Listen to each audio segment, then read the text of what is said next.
Hello everyone, this is DavidViadel23 and welcome to the Mandragon's Cave. Today we are gonna be talking about Emet from One Piece. I have been wanting to do this video for a while.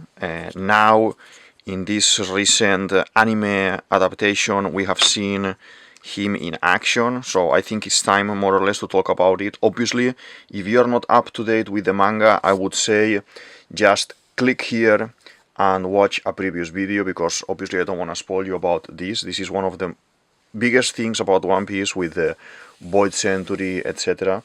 So I think I want to see what information we have about Emet, what do I think the character design and the character himself is kind of connected to, what kind of streamlines could be he heading towards, and why the parallelism in Luffy's crew and why, basically. Okay, so I don't think this is gonna be much of a theory.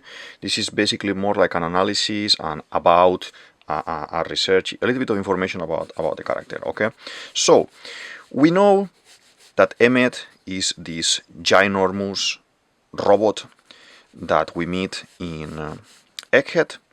He happens to be kind of dormant. He looks like he's been there for many years. Actually, sitting in that position where we find him in Egghead is been 200, and before he was dormant for more years.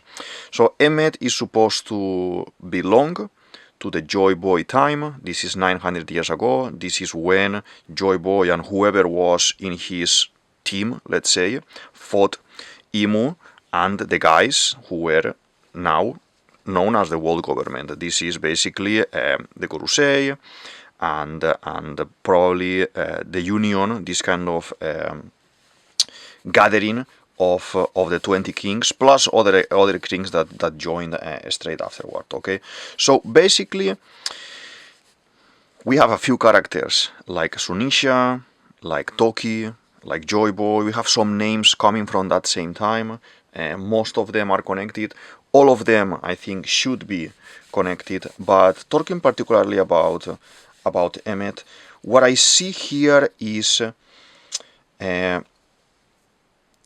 he is a being like a robot. We do not know if there is a person inside. As we understand through Vegapunk's information, there is no one inside.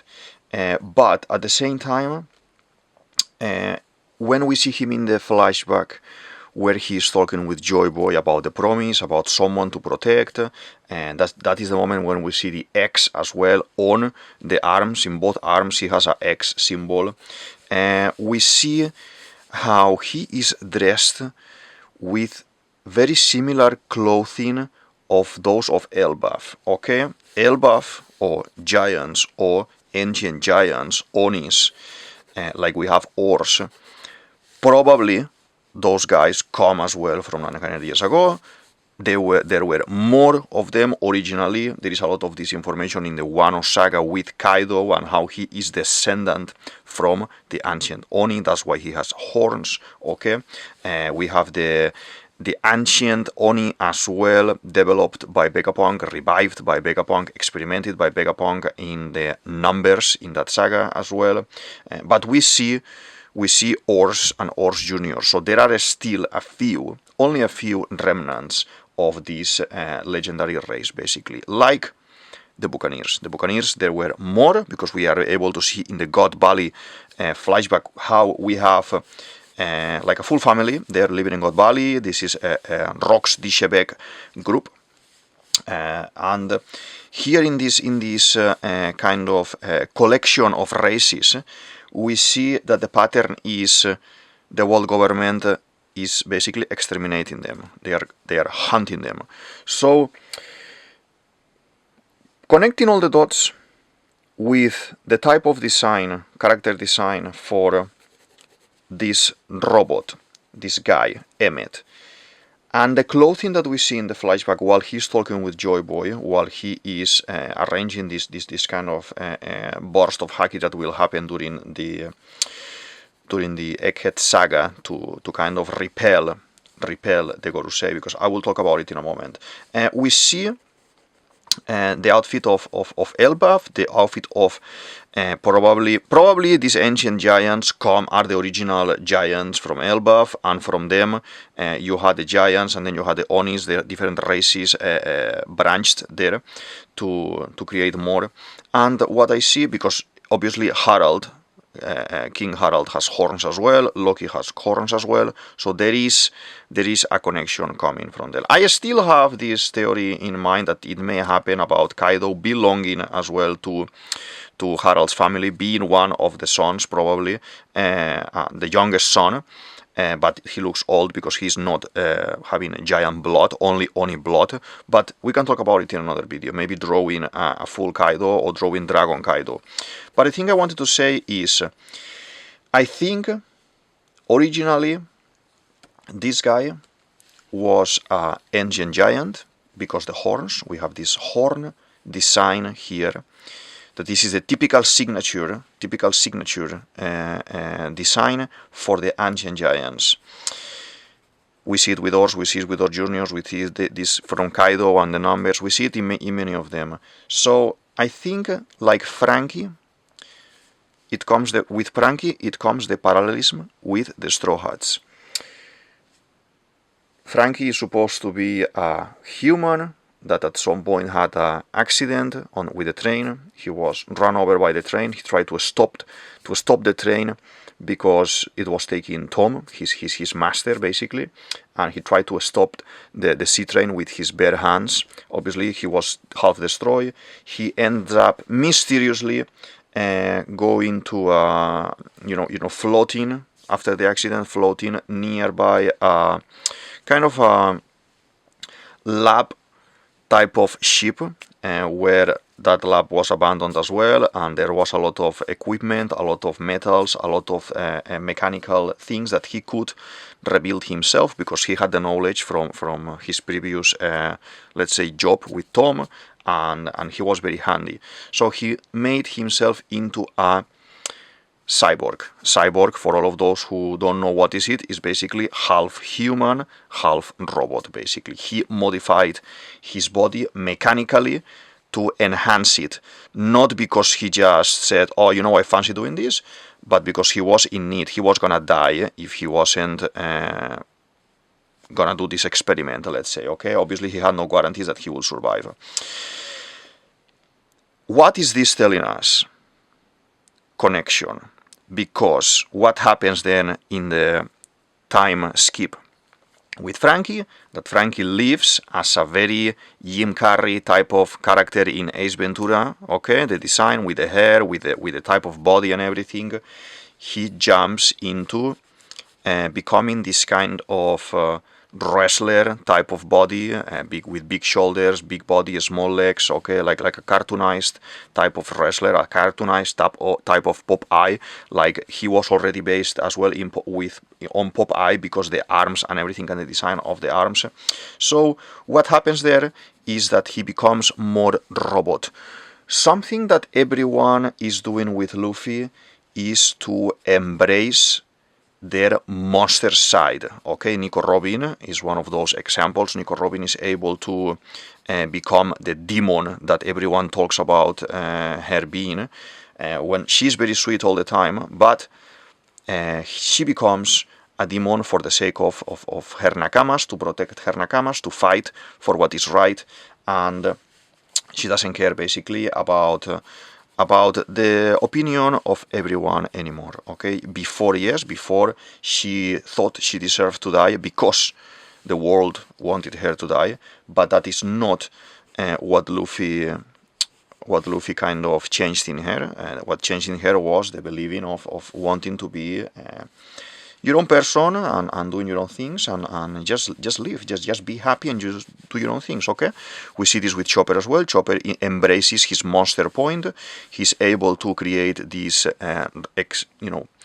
bettered Rumble Ball so he can control the monster point. Something that I don't like much in Chopper. I'm gonna put the Chopper video here as well, because I loved Monster Point in Water 7. I think it's the best Chopper in that moment. So I would have preferred that Chopper has some sort of craziness in him still that he can cause a crazy amount of damage. Now Oda sadly has made him a little bit more like a comedy character when he is transformed even, and not something that I am fan of, but I guess we need to play with what we have in the sense of the main crew. You can't give protagonism to all of them. Oda has decided to focus more in Zoro and Luffy and a little bit in Sanji, and I think Nami is as well coming soon, but we need to accept these kind of rules that he created for the crew. Who is a secondary character in the crew and who is a main character in the crew. This is normal as well in stories and in storytelling. Everyone has, the Ichigo, the Naruto, and then the rest of the characters are secondary, and then they have tertiary characters as well. So, just so you understand the embracement of monster, Frankie makes this Shogun, that's a giant robot, similar in design to Emet. What a coincidence. At the same time, he has the wanted poster. Originally, Cotiflam Frankie was in the image. Then slowly it moves towards being the Frankie Shogun. For a period of time as well, we have the Sunny being a representation of Frankie in the poster. So Frankie is a character that does during the Wano saga. So Frankie is a character that you don't see much the face. He's transforming all the time, he's evolving all the time, he's growing all the time, and I think that's what happened with Emet. Emet, basically, I think he was an ancient giant from the Galela giants that they are disappeared in theory, but looks like they are the ones frozen in Punk Hazard. I think that concept it is kind of entangled with the Frankie evolution in the story. I think Oda is going to focus in that. He needs to focus in that because if you remember, Frankie is from the whole story regarding the Galela, from the whole story regarding the shipwrights and Water 7 and Rob Rucci and everything. So that happens during that saga. So as you can see, there are some points, some very important points that start to kind of become something here, become a reality here. And if you think about it, there is one of these answers and questions. The SBS is at the end of the chapters. Someone asked Oda at some point to draw how the Straw Hats will look in 20 years time, in 40 years time, when they are basically having a good timeline or having a bad timeline. Okay, Frankie is drawn very robot-like, very war machine, very distorted in the sense of the line between human and machine has been completely lost and you don't know what is what. I think it's very important. I think that drawing is very important because Emet, because the play with whatever happens 900 years ago, it is mirroring what we are going to be seeing now.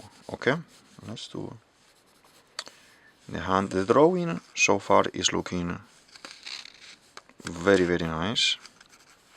This arm, as you notice, I'm making it in a different position. This one is kind of going backwards, this one is coming here to the front, so we will need to define it a little bit more, okay, with the fingers here. Okay, so what do I think happened originally with Emet? I think what happened here is that he was, like Frankie, a human, in this case a Oni, an ancient giant with the horns and everything. I think slowly he started modifying his body so much that he, like Frankie, became from human to cyborg and then from cyborg to robot.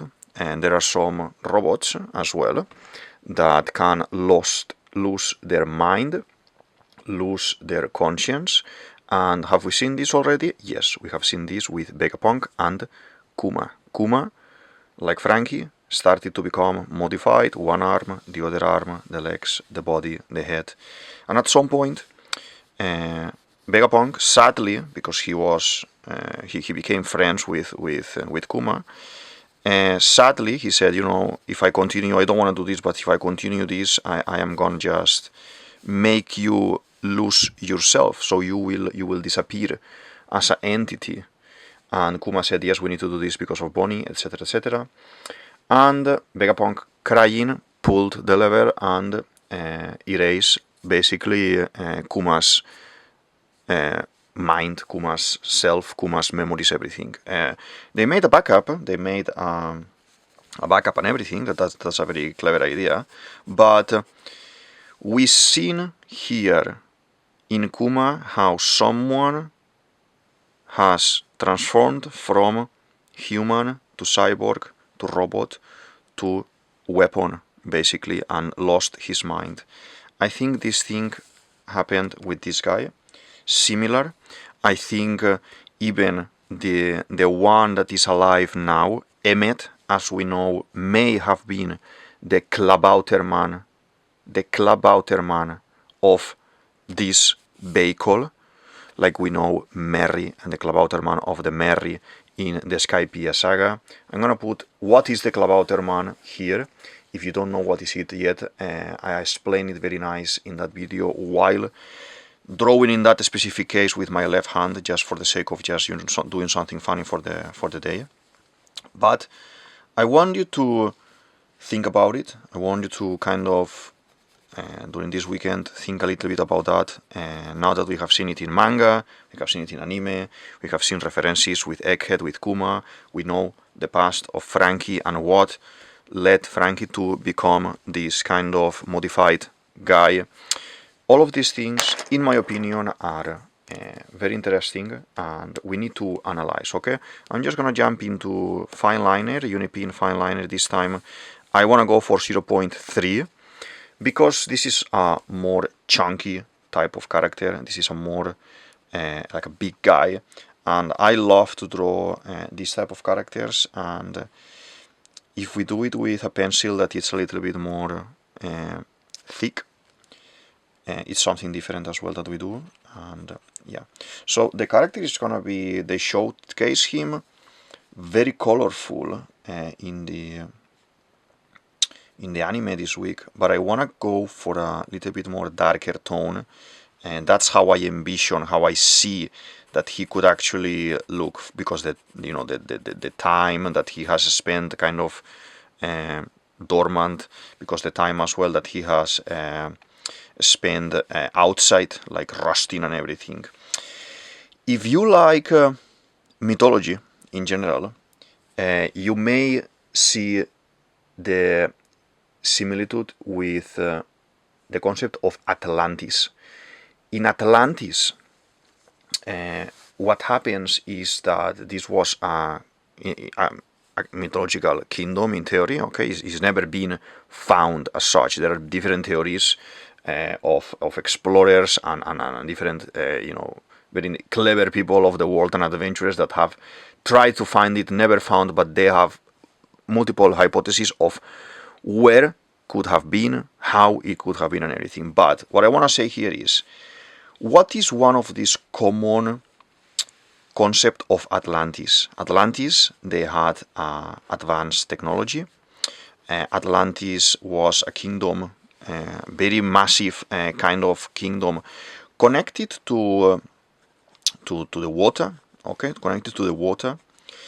A kingdom who disappeared, and a kingdom who had, with this advanced technology, some sort of going ahead of time, like Vegapunk concept. Okay, Vegapunk is said to be 500 years in advance. His mind is going so fast because he's very clever and because of his fruit as well, that he's not meant to be, let's say, in our time, let's say, in the One Piece time.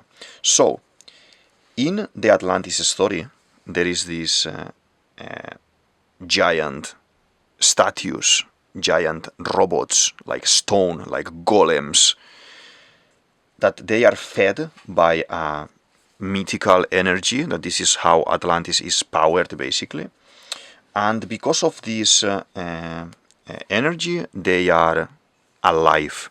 They can shoot beams of laser, like powers and everything, like in different stories. You can see it as well in Disney, in the Disney movie as well, about Atlantis, how this is portrayed with this kind of gas or blue essence type of power and everything. As I think it's a very beautiful concept for a story, and we could have never confirmed or unconfirmed in real life if there was some sort of super advanced civilization before the current one that we have now. Okay, so this is obviously touching the realm of history with science fiction, with fantasy, creating the mythology of the Atlantis. So as you can see,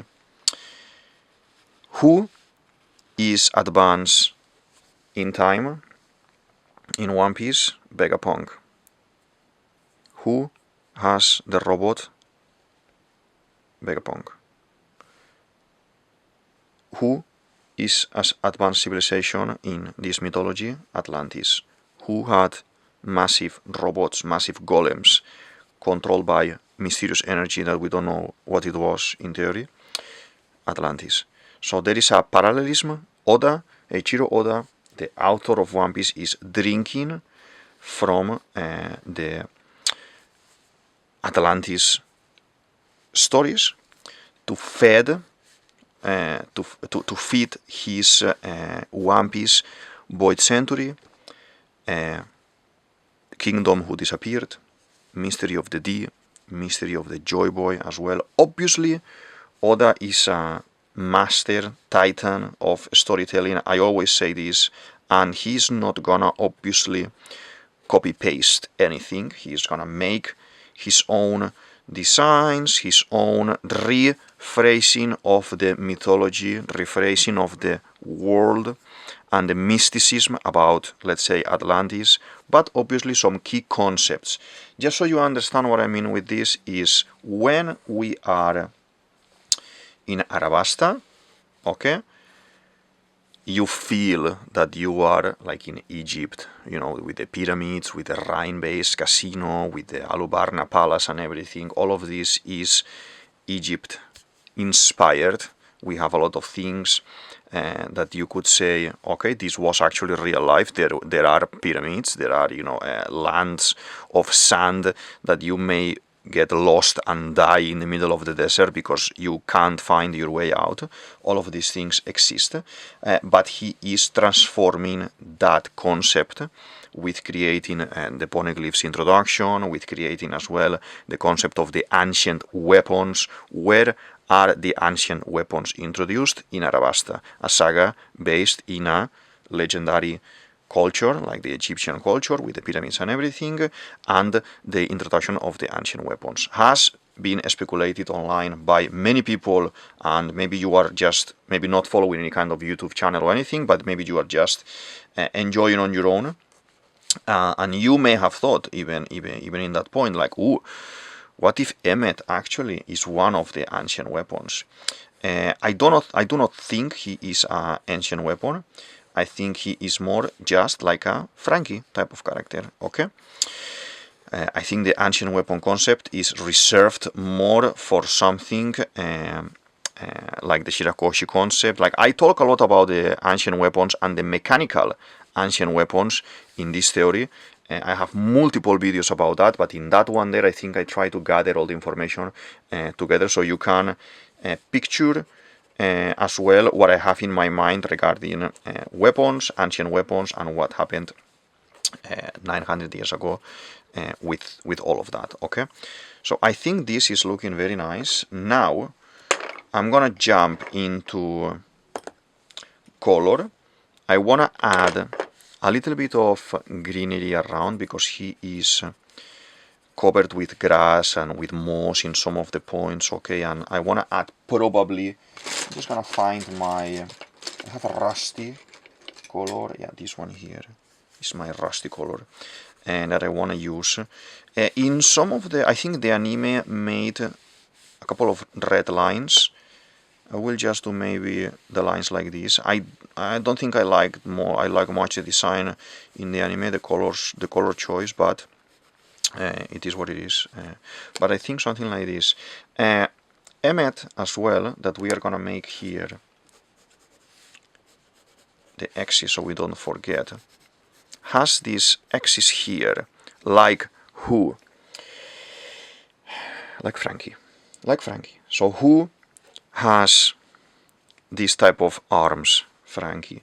Who has this type of chunky body in the crew? Frankie. Who has this kind of robot cyborg concept? Frankie. So the parallelism, the ideas of Frankie being a foreshadowing of what this guy may be are quite high. The probabilities that this is kind of connected, that the story, whatever the story regarding Joy Boy with Emet is gonna be explained in the near future, because we are at the end of the story, is gonna be connected with whatever Frankie needs to end up doing in the story. Okay, let's do all of these. Feel free to open debate here, talk about if you think this can be a reality or no, if you think I'm totally mistaken as well, and nothing that I am talking about here today it makes sense for you, just feel free to express it as well in the comment section down below. Ask questions, or if you don't have something clear that I'm trying to explain or connect here or kind of analyze here, just ask as well, because I enjoy the debate, I enjoy the questions and the requests as well of characters that sometimes you guys do, and yeah, feel free to open that channel of discussion so we can just theorize. Okay, I'm not because I say so this has to be this is like a maxima here, and this is gonna be the one that is gonna happen. I'm just here obviously theorizing like one fan more, but I like my mythology, my history, my fantasy stories, and I create connections. My brain is creating connections in some of these aspects, even not thinking even about it, like just with the sake of I'm just reading something about Vikings, and I'm thinking, oh, actually, this is actually pretty similar to something in One Piece. So I like to do that. I like to focus in the lore, not only about One Piece, even if half of the channel here is about One Piece, but in the lore of everything in general. Okay, when reading about Egyptians, when reading about Norse mythology, when reading about Atlantis, in theory, all of these things. As an artist, I recommend it because it's feeding you, it's feeding your imagination and your creativity, and it is very good. It is very good exercise. Okay, to try to find the whys everywhere. So let's do the horns here. So what we know for real about Emet is that he belongs to 900 years ago, when Joy Boy was alive, active, let's say. There is a conversation there between them. We see Joy Boy as a silhouette with a straw hat, where we see the X's on the arms as well, like Frankie style, where we hear Joy Boy telling him, I am gonna store a lot of energy, a lot of haki. I'm gonna store a burst of haki in you, because there's gonna be a time when you will wanna protect someone very dear for you, very dear to you, and you are powerless. You are not gonna be able to do it. So this, by storing this in you, you can release this shockwave and save these people, this person that you want to save. This happened to be Egghead in the future. That's nowadays in Egghead. He is protecting Luffy and company, because the Gorosei is basically going full on after them. All of the Gorosei old men are here attacking, going crazy, and they go for the kill. And Emet steps in, and you know, he has like a knot, like a maritime knot, like from sailing, that he kind of pulls, and this burst of energy is projected, and he manages to throw the Gorusei outside of Egghead. They kind of disappear because they were transported there with this dark magic. They disappear and they go back to Marejua, and that's how they are able to get saved. After this, obviously, he loses all energy and everything, and we need to carry on with the story and everything. So this is a very important moment in One Piece. Up until here, we haven't learned much about the world government as such. We haven't seen the Gorusei moving for any kind of reason, and now they are doing things like this most of the time in Elbaf as well, and it is very important. Now, a question for you: Have you seen anyone else in One Piece use a knot to release power and throw you flying? Yes, we have seen. We have seen Haredas teaching Nami in Weatheria how to use the wind, use the power of the wind, and adapt it into the Climate Act. Now that's why she's able to use the baton so effectively, and some of these attacks are related to this. So we know this is a technique that Haredas, for example, is able to do. How did Joy Boy do this? Probably he had some sort of clever investigator, erudite type of character like Haredas, helping him to store this. Maybe he himself was a very clever man. It doesn't mean because he is kind of in this comparative with Luffy, like in this parallelism with Luffy, it doesn't mean that he's gonna be happy, silly, I don't care about anything like Luffy. Maybe he's more serious or more knowledgeable, or maybe if you can picture him as a mix between Luffy and Nico Robin, it could be as well, like a very clever guy, a very skilled guy, knowledgeable guy, and at the same time very physically strong with all the Hakis in the world. It would work as well. Okay, I expect more something in that line, but yeah. I want to know as well, what do you expect from this? If you think the parallelism that we are trying to showcase here are real, it could be real or no. As I said, not because I say so, or not because I am giving a couple of examples, it has to be true. This is something that I've been thinking for a very long time, and me as a reader, I would like something in that line to happen, something in that line to be connected, let's say, and to learn all the information. Coming back a little bit about Atlantis and the concept of automatas, have we seen some sort of automatas already in One Piece? Apart from this character that may be automata, maybe Klabautermann, maybe like Frankie, who transformed his body until become a complete robot. Yes, we have seen this as well with the guys in the moon, with Enel cover story. We see those guys there. There is an army of automaton encrusted in the subterranean type of civilization in the moon. They are tiny.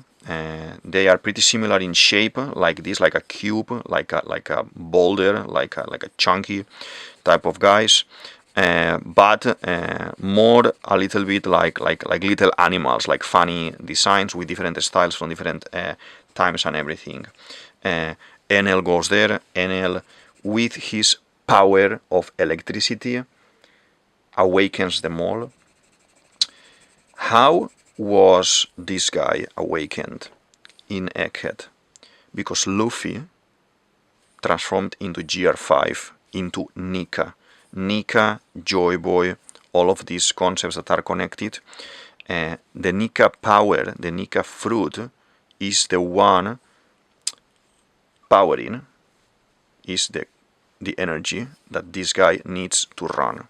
Okay, when Luffy de-transformed, he became Luffy again, like plain Luffy. We see how he loses the energy. The eyes lit down, he loses the energy. What happens as well, another comparative with this concept of energy and powering on and off, when we meet him in Egghead, that Luffy finds him, I think it's Luffy, Chopper, Jinbe, I think Vegapunk Lilith is there as well, if I remember correctly. And what happens there? Who do we meet at the same time that we meet Emet when he's still dormant? Vegapunk, the real Vegapunk. What happens? That he basically blinks in time, he teleports in time, and he shows up in the stomach of Emet, half outside, half inside. So he teleported wrongly, and he went into a space that is in between bodies, like this. Okay.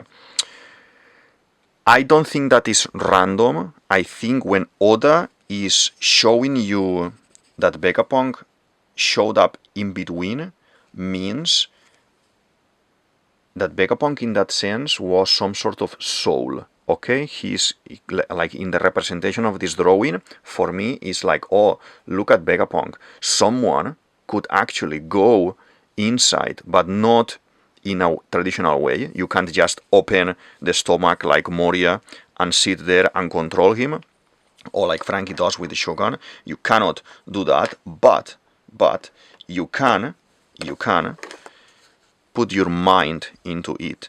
Do we know instances as well about someone in One Piece changing the minds of other people, and not about, oh, I think this color is black and then I'm gonna change your mind to be white? No, swap the minds. Yes, we have seen this with Law, and this is one of his main plots in Punk Hazard. What is Punk Hazard? The island that Vegapunk was using and later Caesar Clown was using. More connections there with why this story could be actually a reality. Then we have I have this theory, this very big theory about what Doflamingo wanted. It wasn't the OP to have some sort of immortality. It's never been actually 100% confirmed about this immortality concept. What Doflamingo wanted, in my opinion, is to go to Marijua with someone of his trust, someone of his guys, willing to die for him, that was able to use the OP Nomi on him and swap the hearts, swap the minds that we see in Punk Hazard between Imu's body and his body. So Doflamingo's body will end up having the mind of Imu, and he will end up having the body of Imu. So he could rule, he could become the king of the world. I think this is what happens in his mind. That's what he wants to achieve, I would say. For me, I don't see how, storytelling wise, the Doflamingo need that everyone is talking about, oh yes, he just wanted to be immortal, and by becoming immortal he could no. Just by using the OP and everything, it will not change anything. You are just immortal and eventually you can become king of the world. Yes, but I don't think that is the point of the story. The power is too random at that point. Anyone could take that and just be immortal, and you don't want that. You want to have something to be able to resonate behind, okay? As well, if you are of that team, you think what Doflamingo wanted was what everyone is talking about online and everything, just as well feel free to express your opinion in the show more section, in the comment section, and let's open debate. Maybe I am mistaken in some of my beliefs for this, but I strongly believe Doflamingo just wanted to go through the throne room, have like a meeting with Imu at some point, and because of that use the OP to steal the power, steal the body of Imu, and no one will know, because Imu is gonna look like Imu. The Gorusei will walk there. Oh, Imu, good morning. How is everything? And the flamingo is like, no one is gonna see me because I am inside, actually. Okay. This is something that here is the parallelism is there. The foreshadowing of this concept is there as well, and we just need to wait, in theory, to see what's gonna happen with all of this. But for me, it is very clear in that aspect. Obviously, I can be mistaken, but yeah. So just coming back a little bit as a recap of what I've been talking today here, what I've been trying to explain here is that, in my opinion, I think Emet originally was a Galela giant, or like ores, looking like ores, like an ancient giant guy. I think because the Galela giants are gonna play a role in the future, and because they play a role in the past. This is what Rox wanted to find with Harald, so Harald could command them, and work together to defeat the world government. So I think this guy slowly, like Frankie, transformed into robot, being giant Oni, ancient giant, becoming more robot-like, until he looked like this at some point, because the enemy situation, it could have been that someone stole with the OP his life, like Law could steal it. He could steal his heart and put it somewhere else. This could be Klabautermann completely, that he lost himself and he became a robot like Kuma, and the only way to revive him was to awaken this Klabautermann or move the mines. I have this theory as well with the moving of the mines and the OP power with Sunisha. I think someone else, it is trapped inside Sunisha's mind, and Sunisha's is in another person's mind. Okay, probably all of this is connected to Lily. I would not get surprised if at the end of the story it is revealed that Sunisha is actually Lily, and Sunisha's mind is in another character or in an ancient weapon type of creature. That could be very interesting storytelling wise, in my opinion. I would like that very much. But as you can see, Emet may have transformed himself into something, into a monster, to help his captain, his friend, his nakama, this Joy Boy character, this Nika character, and in the process he may have lost himself. All of these guys have unfulfilled promises. All of them are paying some sort of crimes that they've done. 200 years ago, we know that from wherever he was, he awakened and he went to Marijua. He attacked Marijua, and then he lost power. Was someone 200 years ago having the Nika fruit in Marijua? Because remember that he needs to be close to awaken this power. And then when he arrived, this person was killed. Okay, and this is not Joy Boy. This is a middle point. This is another character. What happened 2 years ago as well, I think is in connection to Skypiea. I think as well we have a lot of information in Skypiea connecting to 200 years ago, is where we have this Saint Bliss, I think is called. The ship that falls from the sky is dated 200 years ago, so maybe there is a connection there. If the dates are matching, there has to be some sort of connection. Okay, let's do all these kind of screws, the buttons here, and we're almost finished. Okay, for today. So this is looking very nice, to be honest. I like it with the olive tones, and I like it with the grays I like it more like this, more clean like this, but sometimes in Toei, lately they are, for me, in my opinion, doing it too colorful for my liking. But I guess you need to please everyone, and how you have been following that kind of pattern of colorful lately. You need to do that kind of color scheme, I would say. Let's do all these lines as well here. So I think all these mysteries regarding Joy Boy, all of them are gonna have tragic stories. I think all of them are kind of creating a parallelism in time with Luffy's crew. Some of the characters that we wanna see are connected to the end of the story, like Emet and everyone, like Shirahoshi, like any kind of ancient weapon, or you know, these kind of gigantic monsters that are the sea creatures and everything. They are all of them in this mural in Elbaf as well.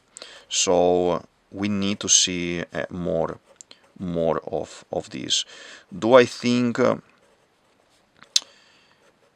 Frankie could take the role of Emet if Emet is 100% destroyed? Yes, it could be. It could be that Frankie embraces that kind of aspect of himself, and he becomes even more a monster, and he learns. I still think, and I mentioned many times, that Frankie needs to keep playing with the concept of cola, and instead of cola, use green blood to have some sort of powers. I see Frankie Shogun being able to use powers like the Seraphins, and that's why we are keeping still Lilith with us, because she needs to do this. Remember that Lilith is specialist in mecha concept, in robot concept, and we just found a robot. Remember that she is riding the Vega Force 01 when we meet her, like this is coming from, let's say, Power Rangers, Pacific Rim, and this type of stories where you have a rider inside the robot, and it could work both ways. Okay, let's do all of these, looking very nice. The design as well is pretty similar with some of the Vegapunk, like I think it's Edison, pretty similar design to Edison, and that is interesting as well. Maybe it's been a little bit modified. We see it in the flashback, he's looking slightly different. I think it's just because the clothing, but maybe he had some sort of Vegapunk modifications while trying to awaken him, because Vegapunk never awakened him.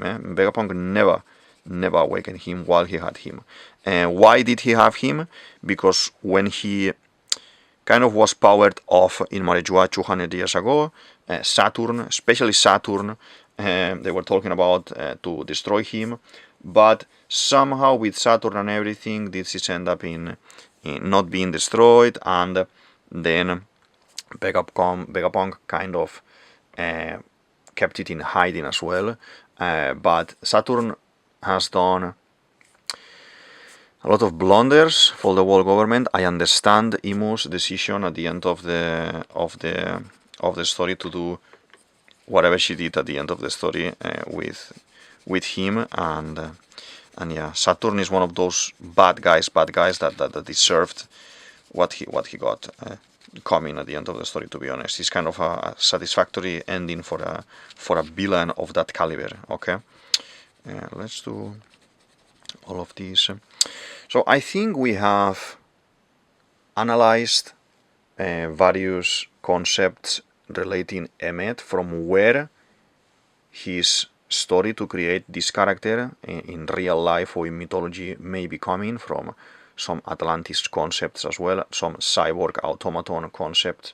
I kind of gave you some examples of how Frankie is a character similar to Emet, and how we have seen multiple automatons in different moments, or multiple cyborgs in different moments, and how Kuma as well connected here in the concept of losing himself, losing his mind. Something that may end up happening to Frankie as well to protect Luffy.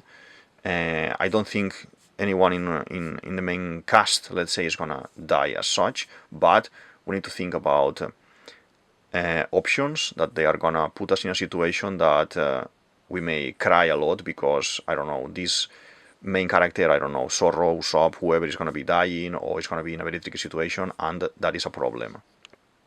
Have been talking a little bit about what happened in history, in One Piece history with Emet, by talking with Joy Boy, storing this burst of Haki to protect someone in the future, meaning that Joy Boy had a way to see some sort of future. Maybe his Haki was so powerful that he could even see in the future for real, like not with, like Katakuri is only seen a little bit ahead, Shanks is seen a little bit ahead as well, but maybe this guy could see centuries and centuries ahead with his tremendous Haki, and he was able to see that at some point his, let's say, heir, Luffy, would need his help in this situation of Egghead, and Emmet had to throw this burst of power.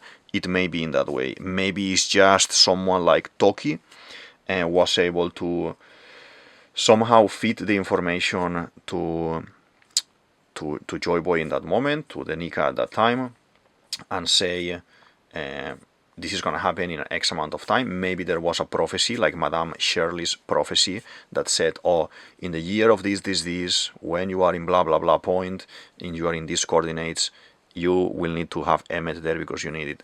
It may be.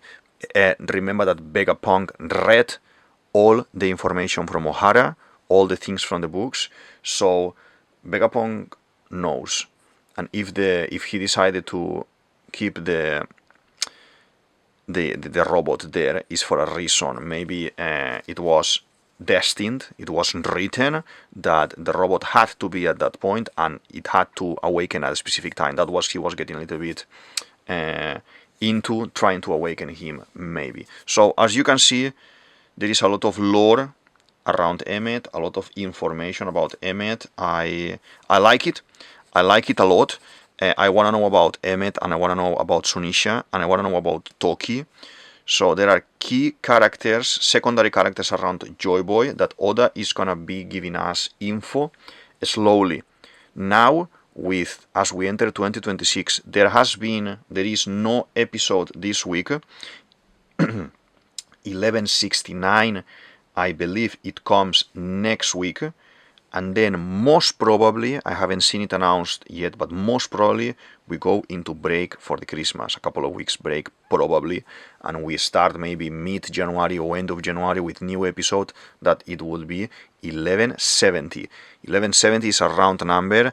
Oda always does something special. So probably I see us fully coming out of flashback, starting normal pace, normal Elbaf, continuing with Luffy and Loki and Jarundine in the present time, probably in 1170. Feel free as well to drop in the comment section your opinion about this. What do you think about all of this? Okay. As well, these kind of things that he has, this is half broken. He has here like an X at the back. This is some sort of energy storage, in my opinion. But we will see what's gonna happen with that. If I have any other thought about Emmet, I myself will put it as well in the show more section to open debate, okay? Because not everything that has been given information-wise, it is already given for Emmet. We need to see still a little bit more of things about him to understand more. He is in the mural, he is in the end of the story. Whatever happens, he needs to end up heading that way or merging in some way with Frankie. Okay, let's see what's gonna happen with that. I'm gonna sign for today. This is DavidViadel23, DavidViadel23. You can say it as you want, and this is the Mandragos Cave. I hope you enjoyed this Emmet analysis, these Emmet theories, and kind of dissection. And feel free to share, subscribe, and send to your friends, your nakamas to watch. And I'll see you in the next one. Thank you very much. Bye.